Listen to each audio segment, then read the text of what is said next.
네, 반갑습니다. 부동산 전망하는 남자 골든마우스 인사드립니다. 최근 들어서요, 주식뿐만 아니라 부동산 가격 같은 경우도 약보합으로 전환을 하면서 거래량은 급속도로 거래 절벽이라고도 말씀드렸는데, 제가 작년 4, 3분기부터 분위기가 바뀌고 있다고 그렇게 좀 예측을 드렸습니다. 그러한 반면 지표 같은 경우는 아무래도 후행성이다 보니까 최근 들어서 제가 말씀드린 그러한 상황 자체가 지표에서도 나타나고 있는데요. 거래량이 줄어든 반면 올해 새로운 정부 시행과 함께 다주택자 양도세 중과 배제 매물이 나오면서요, 또한 매물도 시장에 나오면서 거래는 침체되고 있습니다. 그러한 반면 거기와 더불어 세계 경제가 휘청휘청거리면서 주식 자체가요, 3,000포인트가 깨진 상태에서 최근 들어서는 급하락하고 있는 그러한 상황이라고도 말씀드릴 수 있습니다. 금리 인상과 더불어 가장 무서운 물가 상승률이 워낙 높다 보니까요, 물가 상승률보다 집값 같은 경우가요, 물가 상승률 대비 올라가지 않으면은 실질적으로 상승을 했다고 하지만 최근 같은 경우는 마이너스일 수밖에 없습니다. 어떨 때 팔까요?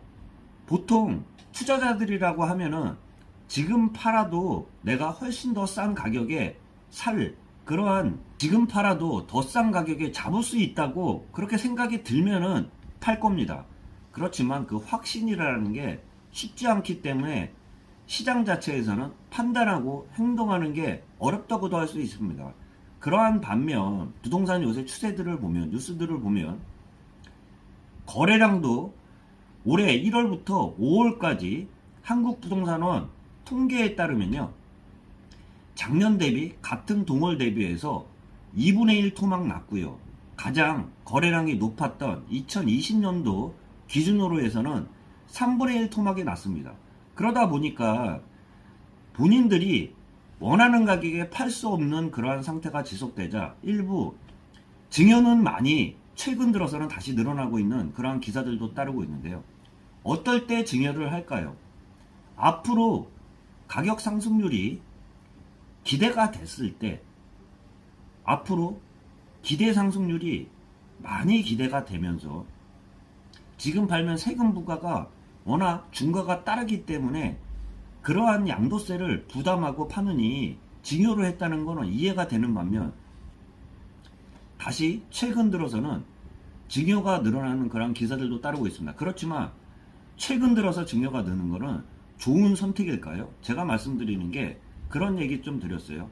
앞으로 시세가 올라갈 가능성이 크고요, 세금이 부과가 중과가 되기 때문에 세금 내느니 증여로 한다는 것은 당연히 저도 상식적으로는 그러한 선택이 좀 더 유리하다고 할 수 있습니다. 그렇지만 지금 최근 들어서는 양도세 중과가 배제되는 상태예요. 그만큼 기본 세율 자체도 낮지는 않지만요, 중과가 배제되는 10%나 20%가 중과가 배제되는 그러한 세금 혜택이 지금 1년 유예가 되고 있는 상황입니다. 그런 상태에서 가장 경제의 지표라고 할 수 있는 주식시장이 지금 급하락하면서 최저가 2276포인트, 최고가 대비 3316포인트 대비해서 마이너스 29%가 하락한 상황입니다. 지표의 바로미터라고 할 수 있는 가장 빠른 지표라고 할 수 있는 주식시장이 최고가 대비 약 30%가 떨어진 상태입니다. 그런데 부동산 가격 같은 경우는 올해 기준으로만 해서도요, 통계들마다 약간의 편차들은 있지만 KB 부동산 통계들을 보면 전국 같은 경우는요, 올해 6월 13일자 기준으로 해서 주간 기준으로 마이너스로 꺾였습니다.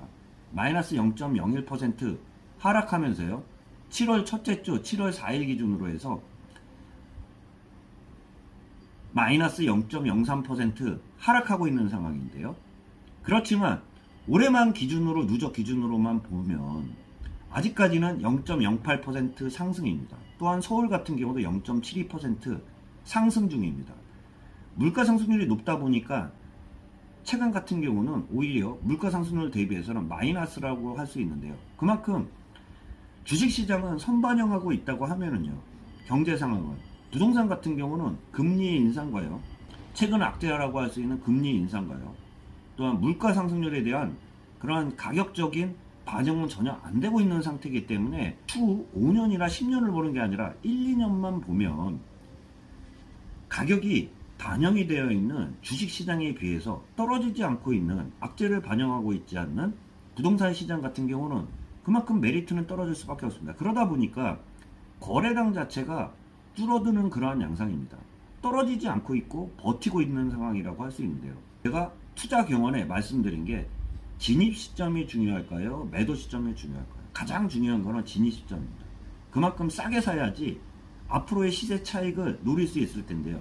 그렇지만 기술적으로 진입 시점보다 2배, 3배 어려운 게 매도 시점이라고 할 수 있는데요. 그만큼 심리가 많이 깔리기 때문에 지금 팔면 더 싼 가격에 잡을 수 있을까? 앞으로 더 상승했을까? 그러한 심리들이 많이 작용을 하기 때문에 사는 거에 비해서는 팔지를 못하는 게 보통 매도라고도 할 수 있습니다. 그만큼 어렵다고도 할 수 있는데요. 최근 들어서 부동산 지표들마다 좀 차이는 있지만 최근 들어서는 약보합세를 지속하고 있는 그러한 양상들은 뚜렷하게 보이는 상태라고도 할 수 있습니다. 거기와 더불어 거래량 자체가 반토막 나고 3분의 1 토막 나면서 그만큼 부동산 시장 같은 경우는 관망세가 뚜렷한 양상이라고 할 수 있습니다. 어떨 때 사서 버틸까요? 일명 존버라고 하는데요. 내가 이 가격대에서 사가지고 더 떨어진다 쳐도 버틸 수 있는 가격대까지 왔다 그러면 존버라고 할 수 있는데요. 단적으로 말해서 주식시장 같은 경우는 지금 만약에 진입을 했을 때 더 떨어진다고 하면은 이럴 때 존버라고 하는 거고, 부동산 가격 같은 경우는 가격 하락을 전혀 반영하지 않고 있는 상태에서 지금 사가지고 존버할 수 있는 상황인가요? 그만큼 메리트는 떨어진다고 할 수 있습니다. 이러한 전제들을 깔았을 때는요, 앞으로 경기가 좋아진다고 생각한다 그러면 안 좋았을 때 사가지고 존버라고 하잖아요. 지금 사가지고 존나 버틴다는 그러한 표현을 존버라고 합니다. 사서 존나게 버티는 시점 같은 경우는 어떻게 보면 주식시장이라고 할 수 있지, 저는 부동산 시장이라고 그렇게 보이지는 않습니다. 한편 주식시장이 안정이 되고요, 안정화를 이루기 위해서는 지금처럼 급하락한다 그러면 한 번에 V자 반등하는 그러한 형태 같은 경우는 보이기는 쉽지 않은 상태입니다. 그만큼 앞으로 상승을 한다 해도 다시 하방 경직성을 이루기 위해서는 다시 조정기를 거칠 수밖에 없는데, 그런 상태에서 떨어진 폭의 최소한 떨어진 폭의 30%에서 50% 주식이 안정화를 이루면서 다시 반등을 한 그 시점 자체까지는 부동산 시장 같은 경우는 지금 같은 추세는 계속 이어지면서 하락할 수 있는 그러한 전망들을 말씀드릴 수 있습니다. 그만큼 주식시장은 악재를 가격에 반영을 하고 있고요, 부동산 시장 같은 경우는 그만큼 대비해서는 부동산 시장은 악재는 가격에 반영하지 않고 있는, 가격에 반영하지 않고 버티고 있는 시장이기 때문에 오히려 지켜보는 그러한 시장 같은 경우는 부동산이고요, 일명 존버라고 할 수 있는 그러한 투자 관점에서는 지금 현 시점에서 보면 주식시장은 버텨야 되는 시장이고, 또한 부동산 시장 같은 경우는 관망을 해야 되는 그러한 시점이란 말씀 좀 들어볼 수 있습니다. 투자는 본인들의 책임하에 진행이 된다는 말씀 당연하지만 다시 한번 드려보면서 영상 마치겠습니다. 인사드리도록 하겠습니다. 네, 골든마우스였습니다.